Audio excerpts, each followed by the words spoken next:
Bum bum bottom bum bum bottom bum bum bottom bum bum bottom bum bum bottom bum bum bottom bum bum bottom bum bum Doobie doobie da da da, doobie doobie da da da, doobie doobie da da da, doobie doobie da da, doobie doobie da da, doobie doobie da da da, ba-da-da ba-da-da ba-da-da ba-da-da ba-da-da ba-da-da ba-da-da ba-da-da ba-da-da ba-da-da ba-da-da ba-ba-ba. Doobie doobie da da da. You are now in session with the Comic Book Couples Counseling Podcast. I'm Lisa Gullickson. And I'm Brad Gullickson. And each month we evaluate a different iconic romance within the four-color realm. In this episode, the universe began with a sound. A single unified sound, and then shattered into an interstellar burst, turning that blissful perfection into a cacophonous entropy in our Creator Corner.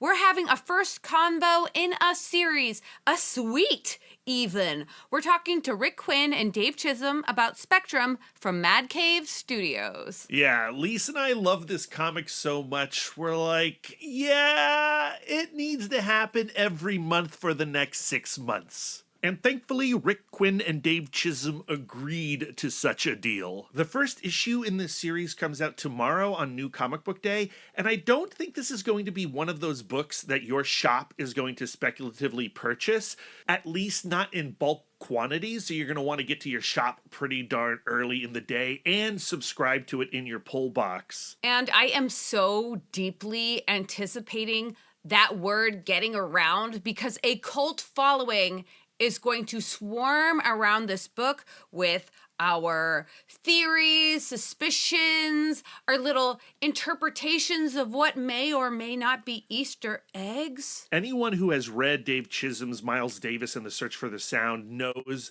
what a wizard he is with this medium. And it's exciting to see him partner with Rick Quinn to tell this music story that is also a science fiction saga. I know I literally just said this about Kelly Sue DeConnick and David Lopez's FML, but this is yet another great interpretation of overwhelmedness. Like, we all have felt that thing, or at least I feel that thing, where you're just like, the world is too much information, and I do not know how to turn the noise off, all of those extra channels, and it just leaves you feeling like this raw nerve. Yeah, I think art comes to find you when you need it most, and I think I really needed FML last week, and I really need Spectrum this week, and I'm going to need Spectrum next month, and the month after that, and the month after that, which is why we're going to cover it for the next 6 months on Comic Book Couples Counseling. But before we get too far into this week's episode, I do want to address the fresh coat of paint that we've splashed on the podcast. Look down at your device. Do you see the new Comic Book Couples Counseling logo designed and illustrated by Jesse Lonergan with letters from award-winning letterer Hassan Atsmani Elhau? Wow. Can you believe it? I cannot believe it. When we initially reached out to Jesse and Haas about this, we gave them very little information. We just let them cook, and cook they did. And they inspired us to finally open up our TeePublic shop, and you can now purchase Comic Book Couples Counseling merch at www.teepublic.com/stores/Comic Book Couples Counseling, link in the show notes. This TeePublic store is one of those things that is so overdue. We have commissioned so much amazing art for the podcast. And one of the things that really pushed us towards that commitment is we really wanted to find a way to give back now, like immediately. So we figured we opened this TeePublic store, and through the end of December, we're going to give all of the proceeds directly to the Trevor Project. Yeah, this is stemming out of what we talked about last week in our introduction to our FML conversation. And we are also going to be taking our November Patreon earnings and our December Patreon earnings and giving that to the Trevor Project as well. They are an American nonprofit organization focused on suicide prevention efforts among lesbian, gay, bisexual, transgender, queer, and questioning youth. And they offer a toll-free telephone number where confidential assistance is provided by trained counselors. and we'll have a link to their website in the show notes as well. Of course, if you or anyone you know is in a moment of crisis right now, you can reach out to them by calling 1-866-488-7386. The very first enthusiastically filled carts were, of course, Brad and I. That's true. There are mugs and T-shirts and all kinds of stuff. A hoodie, I got a couple of those. So I got myself the T-shirt with the purple background and also the tie-dye background. And I cannot wait to wear it to San Diego Comic-Con, representing myself like I always do, but now with a T-shirt. Yeah, so go take a look at it. Get some cool Jesse Lonergan and Hassan Atsmani El How art, plus help a really great cause in the process. And help spread the word about comic book couples counseling by wearing it on your bod. Thank you very much. So Lisa, for those that have not heard about Spectrum at all, what can we tell them to encourage them to subscribe to this rad comic book? Music and the power of music is like one of those impossible things to talk about.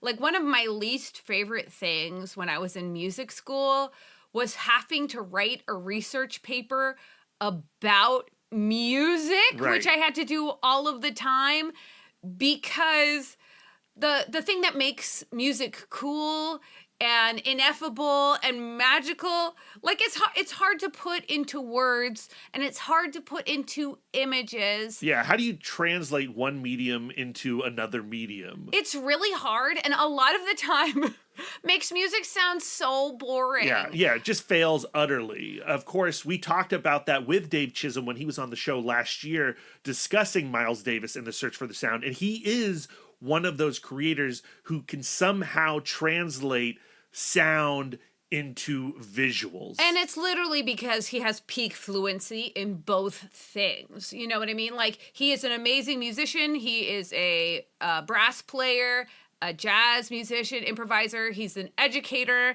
And also, he is this amazing artist. Right. Rick is more of the enthusiast who loves to walk up to the mystery of music, bathe himself in it, wonder about it. And because of these two minds, like meditating on this enormous thing in our culture, this enigma, we get the comic that is Spectrum. And what it's about is this young woman, Melody Parker. She is living on the streets of Seattle, and she finds herself slipping between different realities. And us, the reader, we can't figure out, like, what is real and what is just a vividly imagined hallucination to her.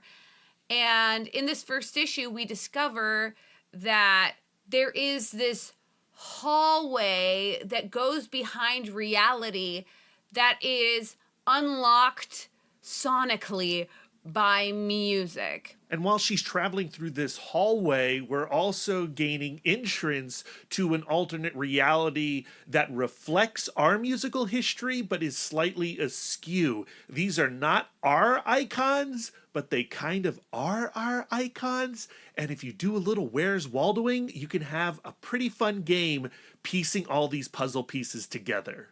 Y'all know how much I love an alternate universe. I love a parallel timeline. I have built my entire worldview around it. And the timeline that Melody seems to be on fractured from ours because in her timeline, Beethoven tripped, fell, and died, and therefore the connective intellect between the classical and the romantic period was plucked out of existence. Reading this first issue reminded me a lot of that sensation I felt when I was reading The League of Extraordinary Gentlemen by Alan Moore and Kevin O'Neill, where you would get to a panel and you would go like, okay, I think that's Citizen Kane. Let me do a quick Goog and make sure that's Citizen Kane. Oh yeah, that's Citizen Kane. Oh, and that person is John Carter of Mars. And so Lisa and I got done reading the first issue of Spectrum, and then suddenly we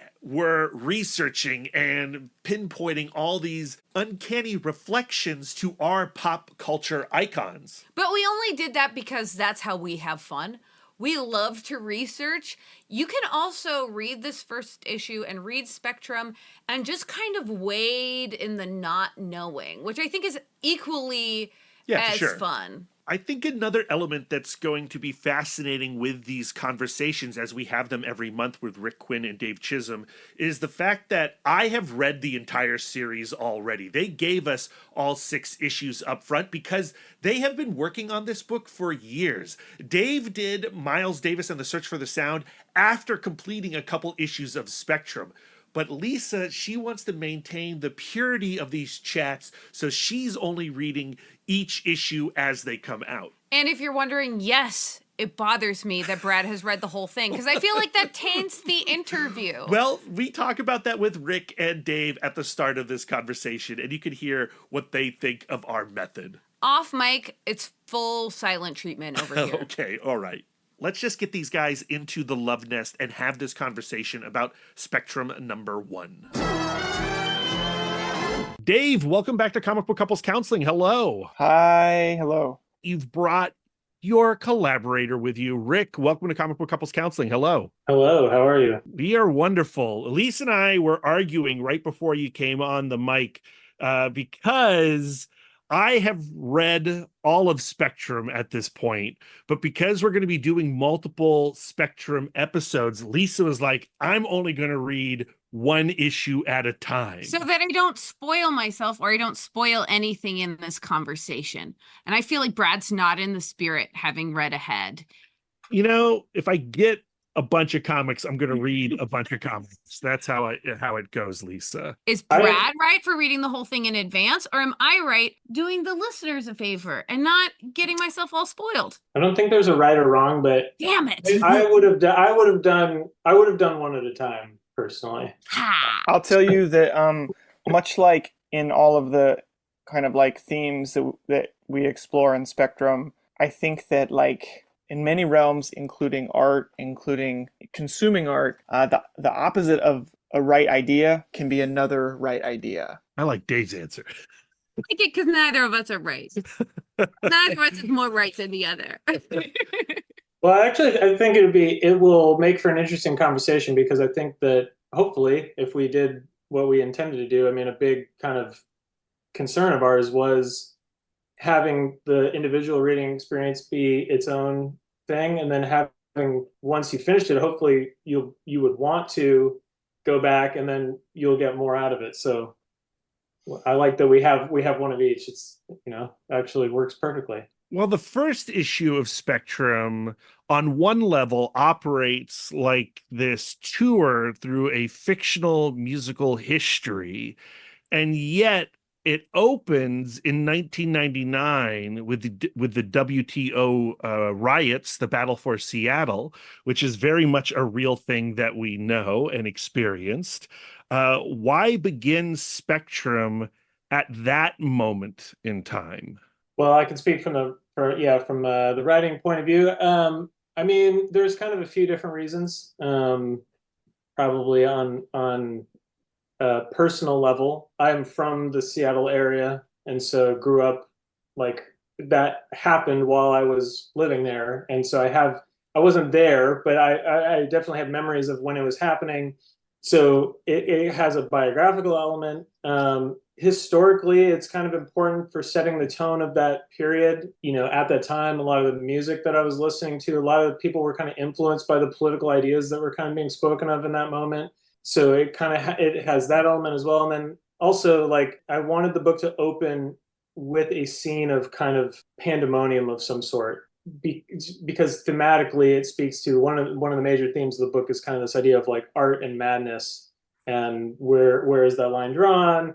So having these moments of kind of chaos spoke to that. And I thought, I also thought it'd be anytime I can get Dave to draw, huge crowds of people, I know that he'll be thrilled. So we made sure to, no spoilers, but you may see a visual motif of that reoccur at some point. I have nothing to add to what Rick said. Well, Dave, I mean, you do then throughout the first issue and throughout the series have to recreate things that are very familiar to the reader, or will certainly be very familiar to some of the readership. And that has to be an incredible challenge, something that you have proven in the past with your other works, but from a slightly different genre perspective this time around. Yeah.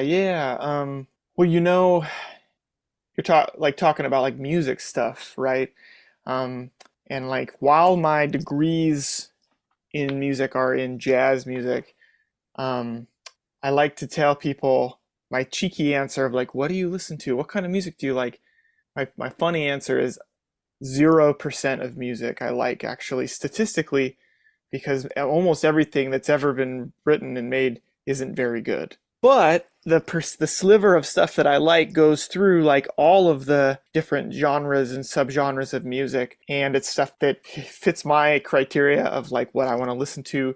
It moves my mind, it moves my body, it moves my soul. It's well made and it's well performed, and that's kind of like my criteria. So, you know, whenever I listen to music when I'm walking around and I put it on my phone, I usually just put every song that I have in my phone and shuffle everything. So I might get like a Beethoven string quartet followed by a piece by D'Angelo, followed by like Miles Davis piece from the 70s, followed by Bjork, followed by Fiona Apple, followed by, and so on and so forth. So it's a real jumping around. So the point being with this book, I feel like Rick really right away, it was immediately like kind of hit all of the sweet spots for me, and it was like plastic enough and pliable enough. It let us really make something that was like really personal to both of us, I think, in a lot of ways. I suppose if that's the best way to put it. I have two things to say. Your percentage does change if you consider that you have not even close to listened to the totality of music. So if you think about like of the totality of music, you're way closer to zero even than that original. That's what I'm saying. That's what I'm saying. Yeah. That's what I'm saying. I'm a huge fan of music. Yeah, well, we've read your books. We know. And then thought number two is I read the AIPT article by Chris Copeland, but it was a really, I love the way he synthesized the interview. And you guys talked about how your different approaches to music is kind of synthesizing itself visually in this comic. As a musician, Dave, you think a little bit more form-wise, a little bit more theory-wise. While Rick, you're all about the feels. You're chasing the emotions of music. Is that something you end up talking about a lot as you're creating this comic, how you approach music differently? Or is it kind of the subtext of everything that you're doing? I mean, Rick and I have known each other for long enough and have had enough like really good conversations about music and art and comics and everything that almost like all of those conversations that would happen had already happened. And so when Rick emailed me, this is like what the emails look like when they open. When Rick emailed me the script for the first issue, it was like immediately he's living inside of my brain. This is exactly the way I want it. Like it was so well done, and kind of like that nerdy kind of structural formalist stuff, music influenced or not. For comics, I'm always like kind of operating on that level, and even though Rick isn't maybe listening to music on that same kind of level, he's definitely thinking about comics on like a structural and formalist level. And so it all kind of like locked together really fast with this project that we didn't really need to talk about that. And that is to say that like in that conversation with Chris, I don't want to make it sound like that I'm just like listening to music with like a lab coat on, right, and like a freaking like clipboard and stuff like that. Like first and foremost, it's a feeling, but for me there's always a follow-up question to the feeling that's like, well, what's happening? What's really happening objectively? That's because as a musician, I want to be able to generate that. I want to know the formula to make a feeling happen, kind of thing. There's maybe just an added layer of like nerdiness that comes after the feeling for me. So anyway, this project, it was really an immediate, hopefully for Rick feels the same way. It was a really immediate, like great chemistry that we had. Well, yeah, I mean, I think that our sensibilities are very aligned with each other just naturally. And so writing the first issue, I didn't write that thinking, well, Dave was definitely going to draw this. I had no idea that was going to happen. Once that did happen, and we were like, okay, let's work on this. Moving from issues 2 through 6, I mean, I'm consciously thinking Dave is going to read this. What is Dave going to want to draw? What is Dave, what are his strengths? What can I do that's going to challenge him or that's going to be fun for him? So those things are, definitely on my mind. And then, yeah, I think too, I mean, like Dave's saying, he doesn't sit there listening with a doctor's coat and a clipboard. Like, I would say I don't have the ability to define, or I don't have good command of the language of music theory, but I do have I feel like I do have a good ear for, like, I can hear connections in different things. And this weekend here I'm in Raleigh, North Carolina. We just went to a music festival and was there last night. St. Vincent was playing, and kind of sitting there and like in one song, I'm kind of like, oh, she's like in her Trent Reznor era now, and this is like a Peter Gabriel kind of thing going. So that's kind of how I come at the more, like, as far as music goes, those kind of like structural or kind of underlying things is like, I can't articulate it, but I can definitely hear it. And, that's part of the fun for me. And that's part of kind of, one of the inspirations for Spectrum as well, is that kind of interconnectivity of music and how things influence one another and all that. So, Rick, do you like the new St. Vincent album? no, I haven't listened to it. I've only listened to it once all the way through, but I did like it, and her show was really cool, really good stage show. So I'm really excited to get into all of the cosmic music stuff that gets me really jazzed. Ugh. So now every time I use a music word as a regular word, I'm gonna feel cringe. Yeah, but okay. You love puds. I do. But I want to get into Melody Parker's personal history a little bit first. Her parents had this contentious relationship, and her mother died, and she went to Catholic school.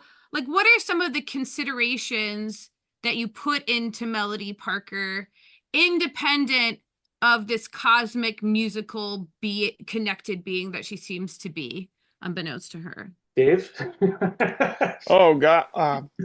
Well, I mean, I was gonna say that I think that a lot of those aspects of Melody are, well, I mean, Rick, like it's really basically like dramatized, maybe heightened, dramatized version of like a lot of like Rick's experience growing up. Okay, that's what I thought. I figured so much. Yeah. Well, I mean, writers. I mean, I think good writing, everything is autobiographical, and I mean, it's weird to say, but I mean, if you read through Spectrum, to me, I'm like, this is all real. Like, this all happened on some level, and everything in it, almost panel by panel, I can, draw a correlation to real life. So, I mean, yeah, the particulars, maybe not so much, but I mean, yeah, some of those background details are very accurate. And I mean, the way that the book starts, the first panel, or after kind of that initial, like, kind of overture part, the first caption is like, Melody Parker is afraid of losing her mind. I was just like, I was sitting there, what is my greatest fear? Like, because I kind of wanted to, I don't know why that was the starting point, but I was like, that'll, provide something interesting. And so that was just like, okay, line one, and let's go. And so, yeah, I mean, it's very drawn from, yeah, personal history, but then also even the things that aren't exactly a one-to-one correlation, have some basis of, emotional resonance, I guess. Issue 1, when we meet Melody, she's living on the streets. As readers, we're not even sure what her mental state really is. She is afraid about losing her mind. She is seeing things. We're seeing what she is seeing. She is being pursued by this thing called Echo. And she, throughout the issue, is trying to connect to a sound, a song. But I think it's very challenging and exciting and brave to tell a story where even by the end of the first issue, you're not exactly sure where Melody exists on your level of reality, or if it is even a reality, right? Can you talk about structuring that first issue to create kind of like this unbalanced emotional feeling for her, or this unbalanced perspective? I loved this aspect of the first issue when I got the script, because Rick just sent me the first issue like with no like overview, no like where is this story going. It was just like, check this out, bud. He didn't say bud, but I love that it was not afraid of leaving you in kind of a slightly a slightly uncomfortable state of like unknowing about what you just read, and also like where it's going to go next. In the original draft of it, Rick edited this out when we pitched it to Mad Cave. The last page before the little coda bit with that journalist, the last panel where you see Melody smiling with her eyes closed said, "I wonder what happens next." And I was like, "Oh, that's so cool." And then of course Rick took it out. Super lame. But I didn't know that you thought it was so cool. I would have kept it in there. but either way, I love that it had like, it left me with such a strong feeling and such a state of like blurred vision, not quite knowing what's real, not like it's in comfort in sort of like not even really necessarily giving you the full hook, the big concept, you know. And definitely one thing that one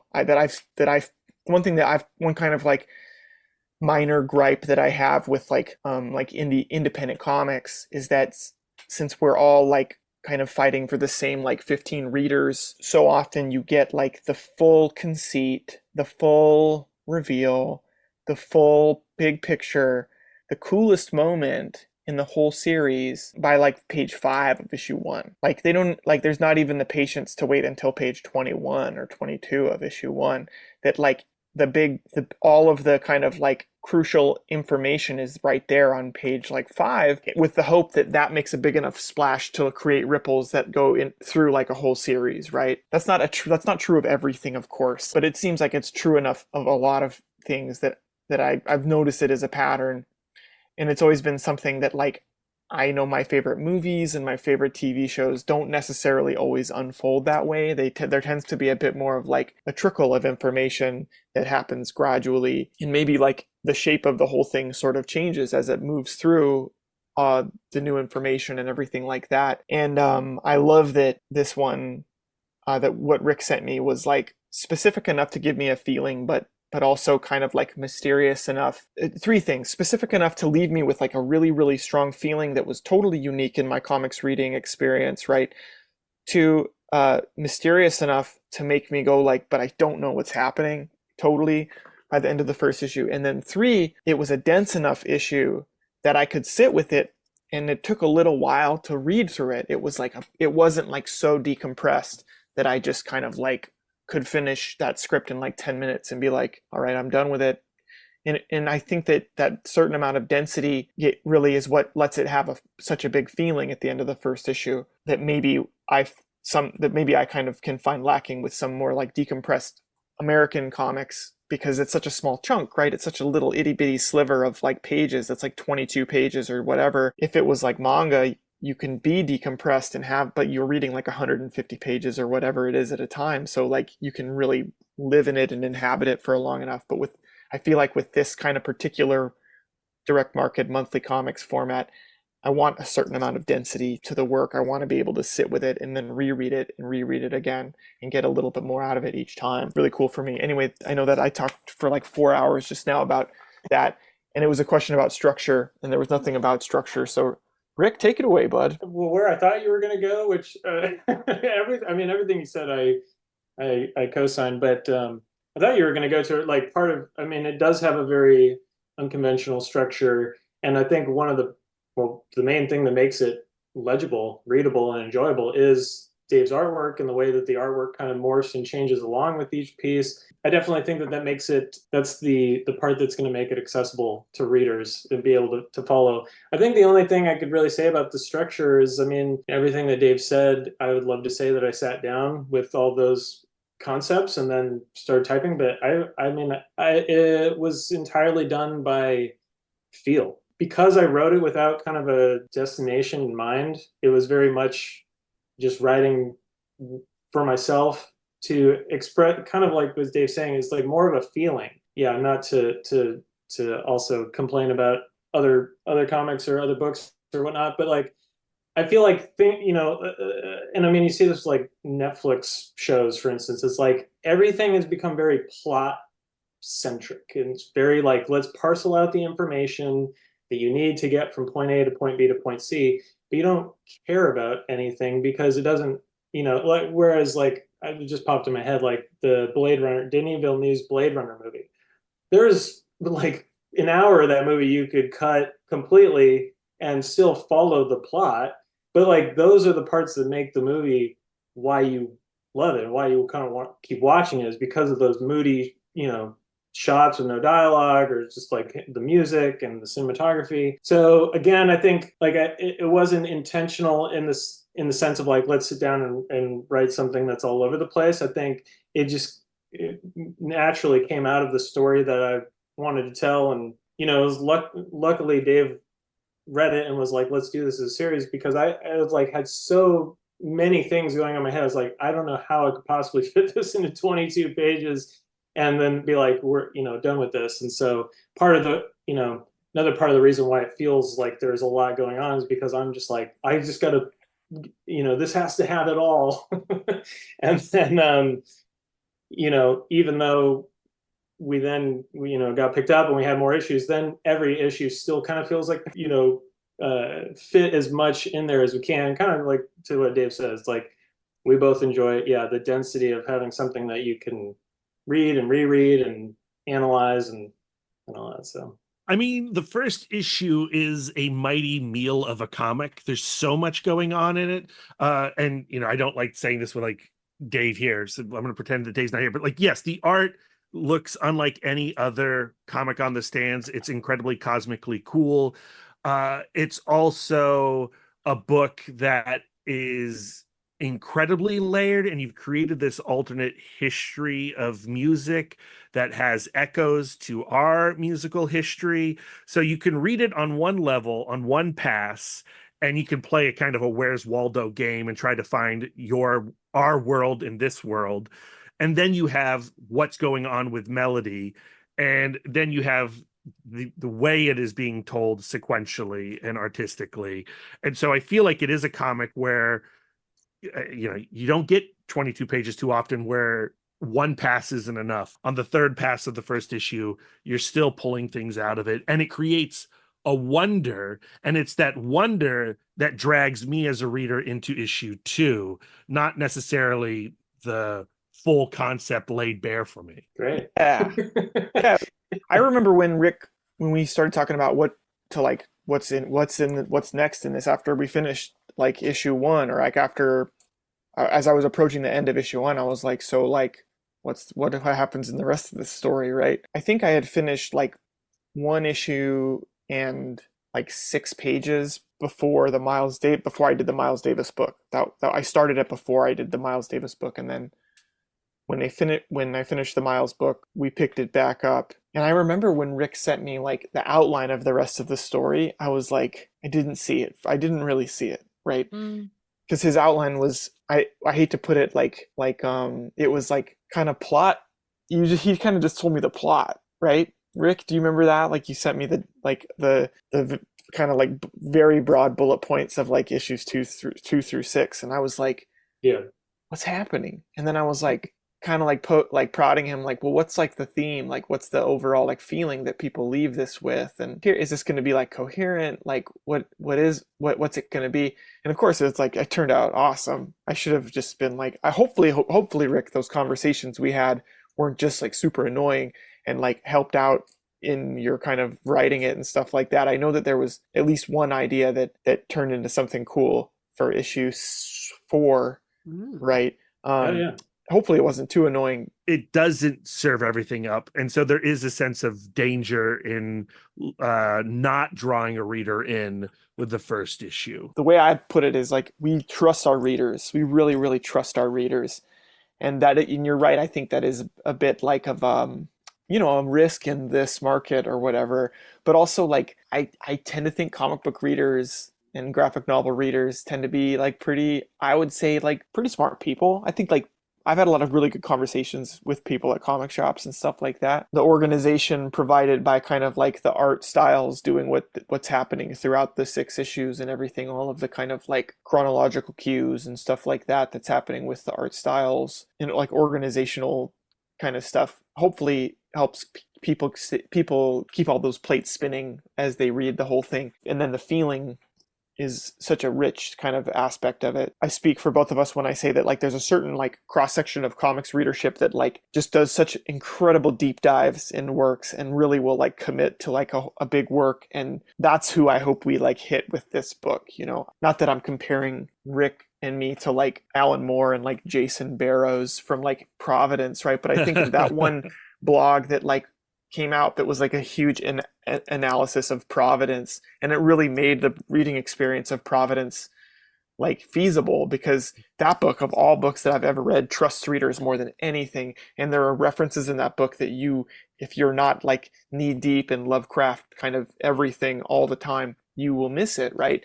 And this one blog like pulled everything out of Providence, and it was like so cool, and it really made me like fall in love with that series. And I'm like, that's the kind of reader that I hope we find for this book, and I think we will. Yeah, I agree. And I mean, yeah, I think ultimately, you know, to me, it makes me think of, again, like music. It's like you will find your, you know, you'll find your audience. And you know, when I was growing up, one of my favorite bands is Radiohead. I thought I was the only person. Really? Really? Yes, I know. Hard to believe. I thought I was the only person that knew who they were. Everyone else at my school had no idea. I had to introduce my friends to them. Like I made them stay up and watch the Saturday Night Live performance. And after that, they were converted. But beforehand, they didn't care at all. They were just like, let's just go listen to Pink Floyd and Nine Inch Nails or whatever, you know. And then it was like, oh, well, later on I found out, oh, well, like actually everyone knows who this band is, you know. And it's like, yeah. So you know, it just makes me think like, I think that the people that it will connect with, I think it will connect with, because, you know, if I had nothing to do with it and I picked it off the shelf, I would be like, oh, I like, this is me, you know. And like, so I know that you know, I can't be the only one. Dave and I aren't the only ones. Like there are other people like us that will find it and they'll enjoy it. And, you know, I think that the end result, yeah, through our collaboration and conversations and stuff, walks the line of being coherent while also, you know, part of the fun, at least to me, is like how experimental we get with it. To me, dense feels more true. I like when I think about like what's going on in my head at any given time, it is one fog of emotion and one fog of a million facts and one fog of what I think my personal narrative is and how I fit into the universe. And right after we read this book, he read it first, and then I read the first issue in a really cool coffee shop. That's like my favorite thing in the world, is to read in a hipster coffee shop. It's like my favorite. And then we went on a walk, and like when we're walking and we fall into silence, we go like, hey, what were you thinking about? And like every single time I was like, I'm thinking about Spectrum. I'm still thinking about Spectrum. And one of the layers that I find so fun is Melody's relationship to religion, then music. How she was going to Catholic school and she wasn't listening to music. She would pray. She wouldn't feel like she was connecting to anything. And then she discovered music.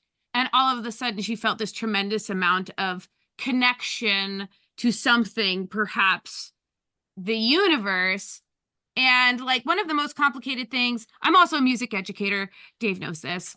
And one of the most complicated things is to teach music theory without teaching what's right and what's wrong. Especially because a lot of my students are really young. You know what I mean? I thought you were going to say are really stupid. Or really dumb. Well, yeah, that's what I was implying. They were so stupid. Dumb children. You know, and Dave knows the face of that, like, I'm not actually listening. I'm just waiting for you to stop talking so I can try my piece again. Yeah, like, one of the things is, like, music theory is not real. You know what I mean? Music theory. So, like, to me, it's like, well, music theory is like dogma, right? Like, we live in this, like, mystery that is all of sound, and we know as human bodies we love sound, and we know the sounds we want to live in, and we know the sounds we don't want to live in, and then we try to create a bunch of rules around it, and then you decide if you actually think those rules are real or not. And like, to me, like comparing musicality to religiosity, like it's like this like extraordinarily like natural thing, but from like a music theory standpoint.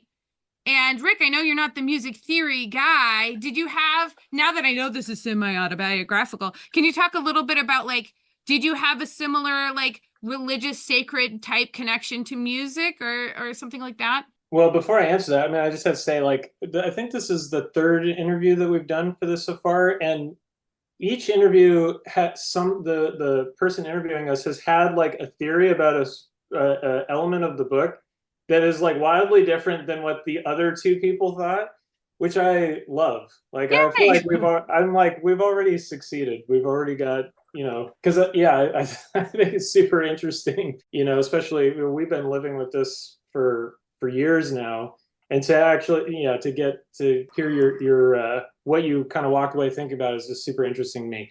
As far as the question itself, I wouldn't say so. I mean, there are elements of this in the book, but yeah. So I mean, I went to Catholic school, and I basically did not listen to music, like at all. And even though my parents met, my dad was in like a bar band, that like cover band.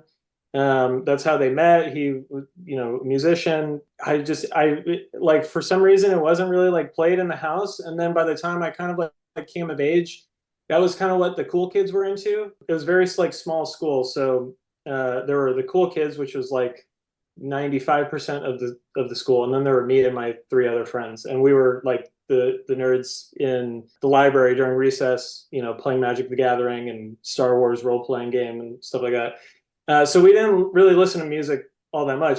The only kind of music that I did listen to was Christian pop music. I'm so sorry. Yeah. That's hard. So, which is actually kind of funny because like a couple of years back, I went back and kind of re-listened to some of it, and I hadn't listened to it in like 20 years. And I was like, I was like, oh, this is Prince. This is literally just Prince, but they've like put it through a filter of like, but it's all about Jesus now. Right. It's so weird. And it Yeah. like, it is like a little parallel music universe. Yes. Where they are trying to create an echo. Where I remember when my brother he asked for a MC Hammer like cassette tape. Mhm. And so we got, I'm not going to be able to pull the name, but we got like the Christian equivalent, and I listen to it constantly, and I still will sing it to Brad occasionally. Dance like David danced. Jesus is Lord, and I want to dance as Bob. But but then when you discover like, oh, there's this whole other world of pop music where music is actually good. Like, it's just like, right. so unfair. Yeah. And actually, now that I'm thinking about it, so my introduction to music was I listened to Christian pop music, and then for my birthday one year, randomly out of nowhere, my mom bought me a Weird Al tape. Oh my God. Sorry, we had the exact same childhood. Keep going. Okay, but so maybe you can relate to this. I listened to that tape and I thought, this person is a genius. Yes. They can do any genre, they can write all kinds of things. And then like I then later had to backfill and be like, oh, like, Raya Kaiser is actually Eye of the Tiger. Dude, oh my God, I feel like there is like a certain age group of people who Weird Al ruined some music for them because it was their first encounter. Like my first encounter, like I would say, like I grew up in like a Beatles household, not like a Stones household, and so the first like real Rolling Stones that I really listened to of like classic like Let It Bleed or whatever era Stones is the polka medley of Rolling Stones music. So every time I hear like any of those tunes, all I can hear in my head is Weird Al's polka version of these Stones. So yeah, anyway, not to... But so yeah, I'm just putting together. Yeah, I mean, again, like Weird Al is also kind of this alternate reality version of things. So, yeah. Anyway, so that was kind of where my starting point, and then my music. I kind of came to music much later. As far as how it relates to, like, kind of my religious upbringing and kind of that trajectory, I wouldn't say that like consciously they were matched at all. Mm-hmm. But like now after this interview, I'm gonna have to like go and think about this question for probably several days, and then maybe I can get back to you on the next one. But it does kind of match melodies. Like this is kind of like how melody is in that aspect of the melody character is like a fictionalized version of like Rick's childhood, where she's sort of like the outcast at a small school, and she discovers music sort of like through another avenue, and then all of a sudden it's like a garden hose of like power, or a fire hose. I mean, not a garden hose, fire hose. Anyway, Either. Why create an alternate musical history? Is the answer practical, metaphorical, or both? And I have a follow-up question to that.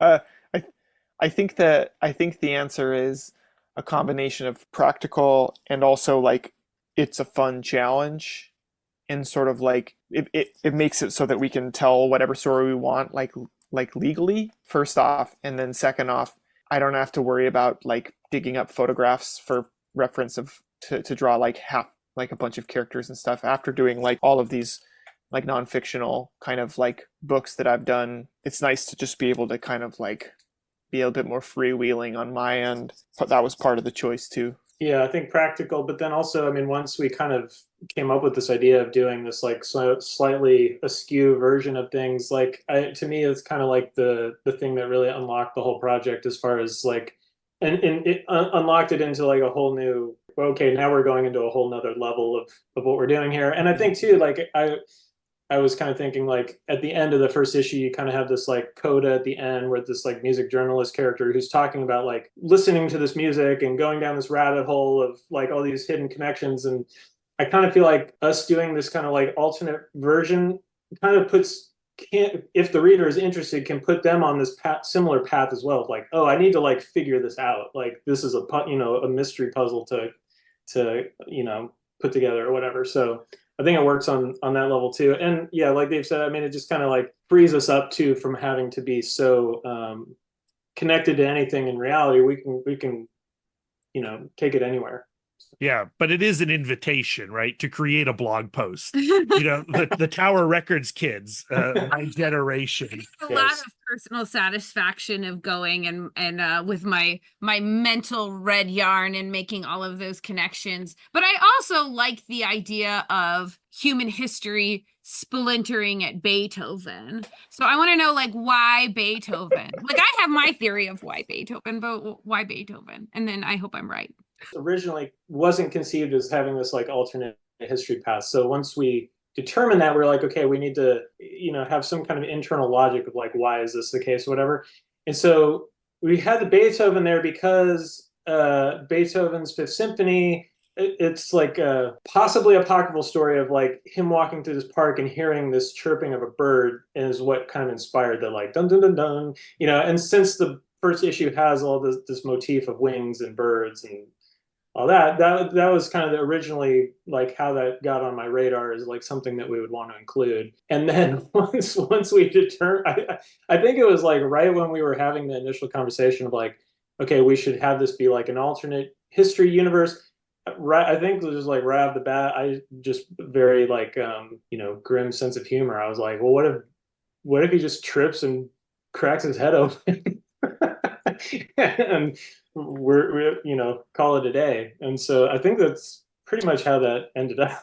And I think that like we also determined that little bird was actually Echo. It might be, but we don't. But that's not official. It's for me now. That's up to my readers. headcanon. Yeah. I think that exchange was probably a bit like, that thing where you just kind of always try to like make the person you're talking to like one up each other and stuff like that. So it's probably like one of those. Yeah. But it's actually true. I love it. And Lisa, now tell the creators what Beethoven's death actually means in this comic. I think Beethoven was a really, really good choice because he was kind of straddling two musical eras, and so he is literally at the crossroads of music. So if you change things at the crossroads, things can go just slightly different. So I got to tell you, Lisa, the summer before I started grad school for music, my brother and a good friend of ours, this bass player named Will, we were all starting grad school at the same time. And, like you go to grad school and the first thing you do is you take an exam to see if you have to take remedial music history classes or remedial music theory classes. And so we were like, let's study music history all summer and then we can be ready for the test, right? And we all passed the test. It became apparent as we studied the musical landscape post-Beethoven that Beethoven had like the longest shadow of any composer ever, right? Any like musical figure really in a lot of ways. Every composer after Beethoven really had to like wrestle with like how their music related to Beethoven. So a lot of people actually considered themselves the true heir of Beethoven. And then a lot of other people were like, actually, I'm like the opposite of that. I'm not gonna fall into the trap of trying to like one up this like all-time like master. That term true heir of Beethoven, we the name of our study group ended up being Thob. Thob. That's so cute. You were adorable. True heir, and we called ourselves the true heirs of Beethoven. Obviously not actually true. We're just a bunch of like nerdy jazz musicians in Salt Lake City. But so it's definitely that whole like post Beethoven scrum of like all of these different composers trying to like lay claim to it is definitely one of my favorite like top down kind of stories of like music history, and just how like that eventually leads to like the total demise of tonality. Like Schoenberg and the second Viennese school and all those guys, and somehow those guys end up becoming the second Viennese school. Even the first Viennese school is like Haydn and Mozart and Beethoven, and the second one is like Schoenberg, Berg, and Weber, and these guys who are writing the most chaotic that are like, stuff. let's just come up with a new music theory, right? That's what we should be doing. Like the way I explain Beethoven to small children is like, before Beethoven, songs weren't really about anything.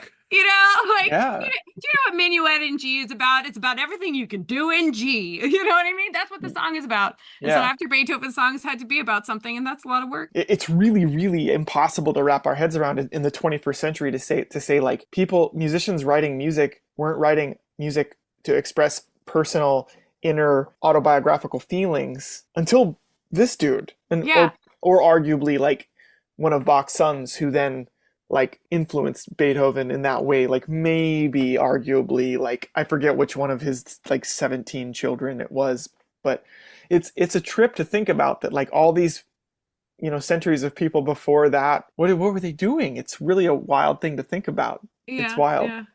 Anyway, Dave, if we do a second volume of Spectrum, I really want there to be like a V for Vendetta kind of like dystopia setting where there's just spray painting Thob on the walls. And it's like, that's their name, is the true heirs of Beethoven. I love that. They should be villains, though. They should be total villains. I mean, like, we're all villains in someone's story. I saw the TikTok playlist with the mysterious cassette tape. How exciting. But the thing about it that really stuck with me is you kept using this term fictional song, which I'd never really thought about before. Can a song be fictional? A song can be not yet composed. It can be never composed. And then it's a song and it exists. It can be about a fictional story, but there's no such thing as a fictional song, right? Either there's a song or there's not a song. How do we feel about fictional songs? First off, as soon as I have time, I'm going to make a TikTok where I kind of like try to pour water over that, because it's like that video has like 20,000 views at this point. And like a lot of people are missing that, like it's marketing, that I'm just it's like very indirect. I'm just trying to like. They don't remember, what was that? The Blair Witch Project. They don't have that memory. Elise, my wife, is in like social media, and she does that's like part of her job and everything. And she's like trying to like, I want to make sure I have the right angle where I don't want people to feel like angry and embarrassed and lied to, or to feel stupid for it. I don't want them to be like, because apparently I like acted good enough in that performance that people thought I was telling the truth. It's amazing. I watched it and I said, that Dave, what a silly goose. What's a fictional song? He must be a true idiot. Something that came up in Miles Davis in The Search for the Sound is that making music can be seen as a seeking thing. Whereas, like, I can't remember who did the quote, but it was, to write a song, you just have to remember a song nobody's heard before. Like, every song is true. I didn't even think of that when I was making that video. I was like, I have to make it clear that like the song that Rick and I wrote was not like a it was a song that was made as part of a fictional story. And I guess that's what I meant, but you're totally right. It's an actual song. It's not a fictional song. But like how that goes back to the theme of spectrum, this connecting melody through a spectrum of existence or a spectrum of realities. We don't know the whole.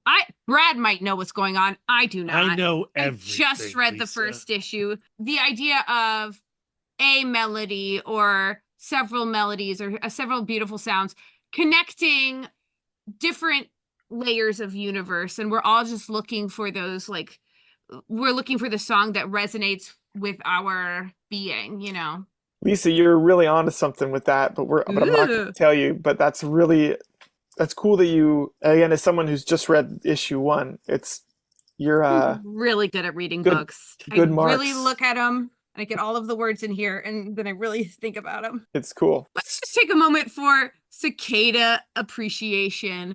We live in the Southish. We live in Virginia. I forget where you are, Dave. Rochester, New York. Oh, so you didn't get brood X. You didn't get the big cicadas. Rick, did you get the big cicadas?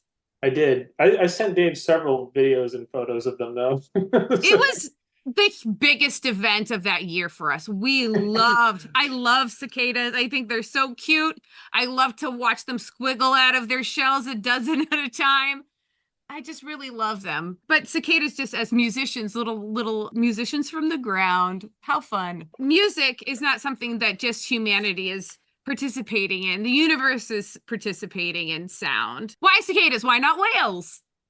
Ooh, whales. I am obsessed with whales and the sounds they make. Do you guys know that a sperm whale can vibrate a person to death with their clicks? No. Yes. In a sperm whale's click, they have two kinds of clicks. They have conversational clicks for near whales, and they have long-ranging clicks that can be heard up to 2,500 miles away in the ocean. Think about that. Imagine being able to be like, "Hey, Steve," and then Steve, living on the other side of America, on the other coast, is like, "What's up?" And then like you guys are having this conversation, and if you are like diving and you don't have proper ear protection on, that click will explode your eardrum like immediately, and you'll be like deaf at that point. The fact I anticipated you saying, and then you said a different whale fact. The whale fact I want to share is that they have memes as well, where they will share music between different pods and stuff, and you'll just hear this little melody go from pod to pod, going like, "Listen to what I just heard." Yeah. So cute. I think that it definitely, if Spectrum gets a second arc, I'm gonna get in Rick's ears about whales. What about the snapping shrimps? They also make sounds. All I know about shrimps is the ones who can see like every possible part of the light spectrum. Ooh. You know that the most sophisticated eyeball in all of nature is a shrimp eyeball that can see like I think it's a huge chunk of the light, because we can only see like this very narrow band of the light. And I've heard it said that if one creature on Earth can see God or whatever, it's this stupid little shrimp. I love that for shrimps. But there is also a noisy shrimp. I don't remember what they're called, though. Cicadas, Lisa. Love them. Rick. Okay. It could have been, the metaphor, the wings you needed could have just been that beautiful little yellow bird. But you went with cicadas. Yes. I mean, again, there's really no grand, again, just a personal interest in like cicadas and mythologies and stories. Also, and like I originally from the Pacific Northwest, but moved to Raleigh or North Carolina area in 2016. And one of the first concerts I went to was a folk singer, Gillian Welch, who was playing an outdoor concert, like outdoor art at an art museum here in Raleigh. It's just her and her partner and two guitars. I think they both play into the same microphone. So I mean, it's like almost no amplification beyond that. And the cicadas were so loud that they were practically drowned out. It was almost like a drone metal show with this like these folk songs hidden within that or whatever. And it just always left an impression on me. And so, when it came time to, I need some kind of musical winged creature, cicadas would, that's why they would be on top of mind for me. I feel like on NPR, maybe Radio Lab, they got someone who studied cicadas and were like, this is their sound for fun, and this is their sound for saying hi. But I can't remember what the difference of the sounds were. But like the whole idea was that like if you listen to enough cicadas, it will create a pulse, like a pulse sound. Yeah, Like and then something that you could follow. To me, it goes back into like the sound that is being chased throughout the first issue. There you go. So that's going to be my answer the next time someone I love it. You can have it. There we go. Yeah. There we go. With Dave's artwork, taking those more experimental and kind of crazy ideas really makes it to where it's like something that for the right audience, I think that they will really get into it and want to do those like deep dives. And I mean, even just like the fact that you both have like these like really good questions and really good interpretations of things that like some intended, some not. And like I said, like the other interviews we've done have brought up other completely different ideas that again were like either not on the top of my mind, or I was like, oh, no one's going to pick up on that stray detail that I put there just for me. So I think that's all. Dave, Rick, thank you so much for hanging out with Comic Book Couples Counseling today, talking about Spectrum #1, and Lisa's eager for issue 2. I am. Well, it means a lot to us for sure. Yeah, for sure. Yeah, thanks. It's really is a huge like honor that you guys are totally down for this, to do like these deep dives on this book. Part of me was like a little bit like when I emailed you kind of floating the idea, I was like, is there going to be enough to talk about? And of course there's enough to talk about. There's always enough to talk about. Yeah. But with this book in particular, well, let's get started with scheduling the next one ASAP. sounds good. And there you have it, our conversation with Rick Quinn and Dave Chisholm all about Spectrum #1. Again, the first issue comes out tomorrow, and we have already scheduled our next conversation with both of them about issue 2. Can't wait to have that. And as always, in the show notes, we'll have link to the creators' socials, but make sure you hit up Dave's TikTok so you can see everything about that fictional song within the comic that we were talking about at the midway point of this conversation. There's no such thing as a fictional song. You made that abundantly clear, Lisa. I could never listen to music the way that Dave does, where he shuffles the totality of his collection together and then just listens to it. Because for me, like, I'm one of those people who are extremely transported by music to like different eras kind of in my life. And I can love a song and love the sound of the song and love the message of the song and still not feel like being in the place that it takes me. There are songs, some that I would consider my favorite songs that I have not listened to in years. Yeah, same. I do not want to go back there. My favorite way to listen to music is when we're in the car together and I have my Spotify and I queue up exactly what I want to listen to. Yeah. And then whatever that song triggers, like whatever the next song is that goes like, this song makes me want to listen to this song, I cue that up. And so I'm like mixing. I'm like a DJ. Yeah, you like the curation experience. I do. You love sharing music. I do. You like it as a solitary thing. I think you like it most in your car as you're driving around. I totally get that.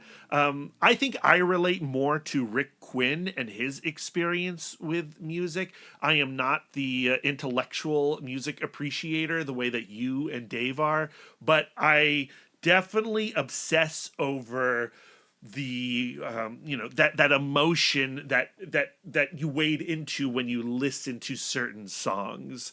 And I think Rick and Dave make a great combo with Spectrum. I think Rick brings something out of Dave, and I think Dave brings something out of Rick that creates this really special and unique comic that, again, doesn't feel like any other book out there right now.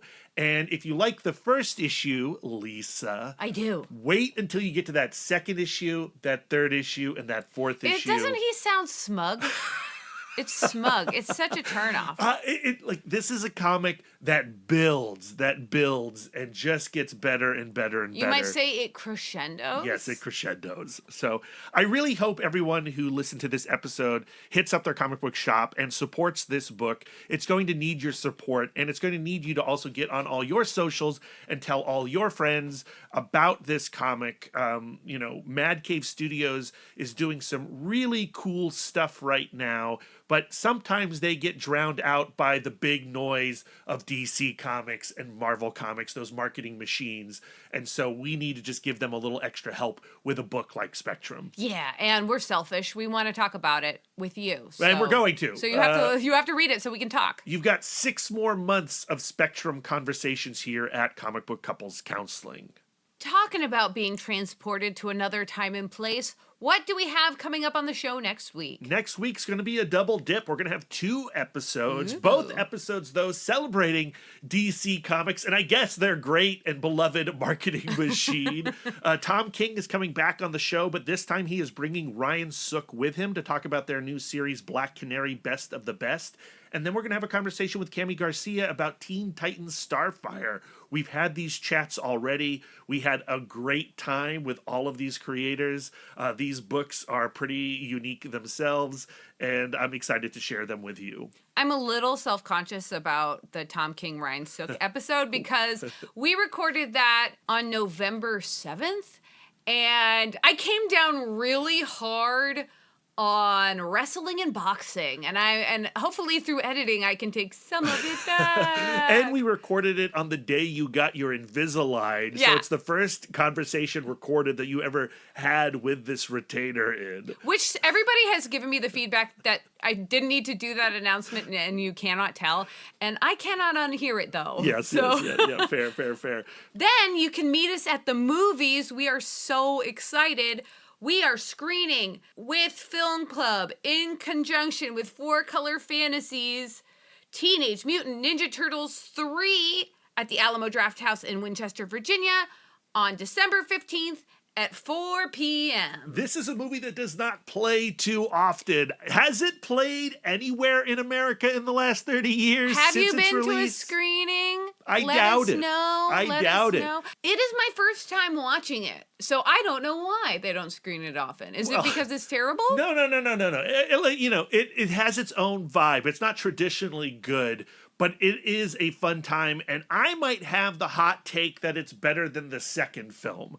So this is a movie that I would think is worth traveling across state lines to see. So if you've always been curious about one of our Alamo Drafthouse Film Club screenings, I think this is the one to experiment with. We are going to have a special virtual introduction from somebody cool. We're going to have free comics. We're going to have trivia. We're going to have prizes. 4Color Fantasies will be selling comics in the lobby afterward. We're making a big party of this one. It's our last screening of the year. We started with Ang Lee's Hulk, and we're ending with Teenage Mutant Ninja Turtles 3.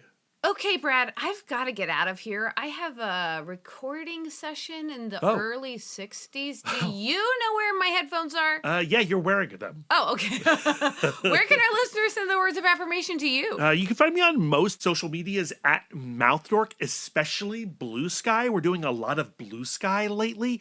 If you have words of affirmation for our logo, you can send to Jesse Lonergan at Jesse Lonergan on Blue Sky, or on Instagram, Jesse.Lonergan.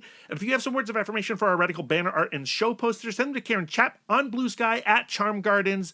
But Lisa, where can our listeners send the words of affirmation to you? I'm always accepting words of affirmation at Sidewalk Siren on some social medias. If you'd like to spend more quality time with us, you can subscribe to us on Podbean, Spotify, YouTube, Audible, Apple Podcasts, or whatever app you choose. We're everywhere. If you'd like to get exclusive, you can join our Patreon, where you'll get more content, including weekly bonus episodes. Yeah, and we're bringing back our Married to Singles series. We just spoke with Tyler Crook about one of his favorite comics, The Mage, the Hero Discovered, issue 6.